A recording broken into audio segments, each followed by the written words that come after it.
Hello, friends. Today I would like to share the Ayurvedic wisdom on the pandemic like COVID-19 caused by a novel coronavirus.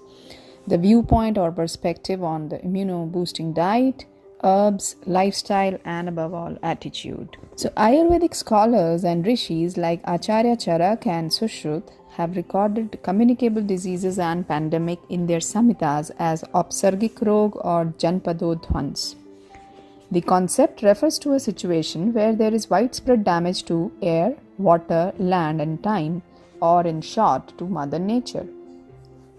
Microbes like viruses are referred to as Bhuta or Krimi according to Ayurveda, which are not visible to the naked eye, but how they interact with the body is very clearly mentioned. And the first line of management in such a situation is quarantine or social distancing.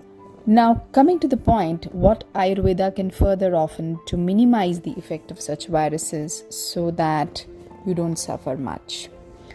Now, first of all, if we analyze, the virus primarily attacks the pranavaha srotas or respiratory system. And so the use of tonics called rasayana for making the respiratory system strong and healthy is very much advisable.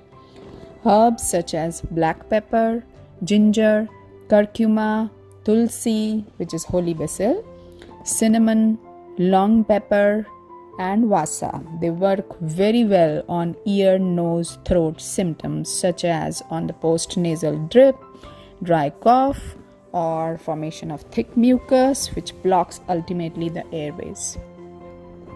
You can easily make a decoction from ginger, haldi, and a pinch of black pepper, and later add some raw organic honey as a morning kickstart drink in place of regular chai or coffee. You can even add licorice or mulethi if your blood pressure is within normal range. Now, if you ask me to name one single herb to nourish your immune system, I would undoubtedly say it is Giloy or Guduchi, whose botanical name is Tinospora cordifolia. There are so many research papers which prove its efficacy in strengthening our defense army, our immune system through WBCs, platelets, natural killer cells, or macrophages. Furthermore, very importantly is the role of Pratimarsh Nasya, which acts as a preventive physical barrier. Now, what is this Pratimarsh Nasya? It actually means administering oil to the nasal mucosa.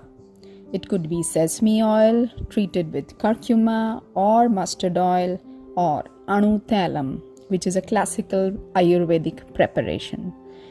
So it is used in order to lubricate and clean the nasal passages and put a layer of oil over it to arrest further entry of microbes down the respiratory tract. Now this Pratimarsh Nasya is there as part of Dinacharya mentioned very clearly in Ayurvedic texts in Samhitas, and it is advisable before going for a morning walk, after taking a shower, or before going to bed. In addition, steaming and gargles with saline water helps the nasopharyngeal congestion, which is always advisable for all ENT infections. Now, after all this protection, we cannot ignore the health status of our gut or the status of your Agni. As we very well know, the connection of gut microbiome and immune system. To make it very simple and easy, we need to have a very simple diet plan. A diet plan which is inclusive of warm, fresh, simple, cooked, plant-based diet with the right herbs. So here are few directions or guidelines which should be followed to have a healthy gut.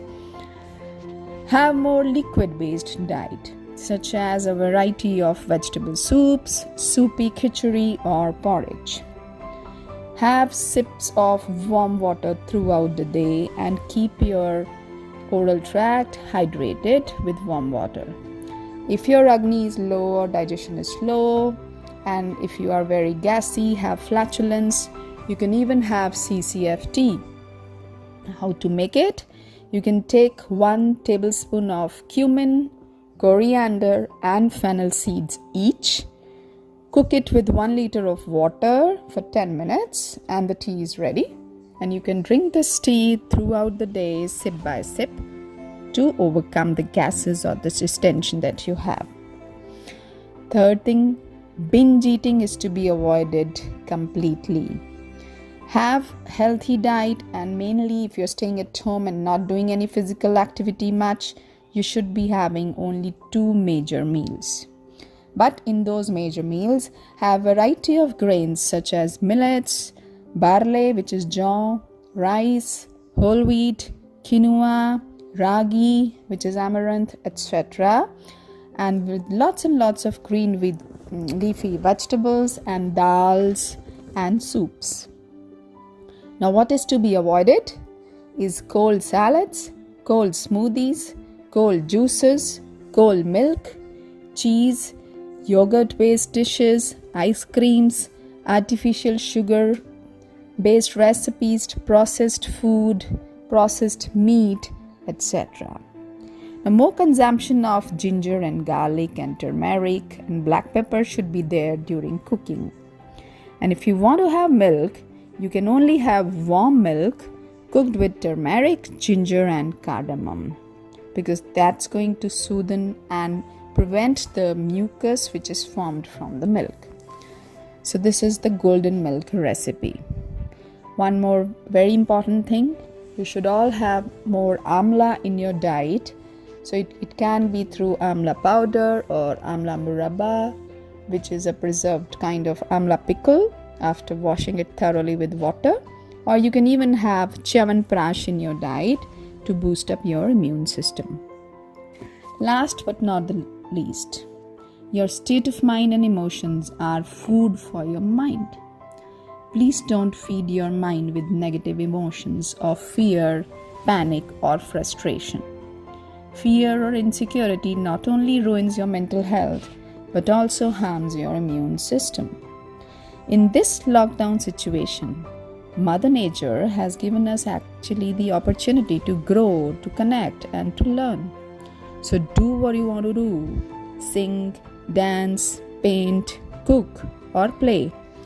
Go for some time in the sunlight for exposure. Isolate yourself from negative news. Be thankful for what you have. Listen to nice music. Play some good board games with your kids. Stay positive and above all, have 100% faith in God. As according to Bhagavad Gita, every problem comes with a solution. So there is definitely light at the end of the tunnel. Thank you so much. God bless you all.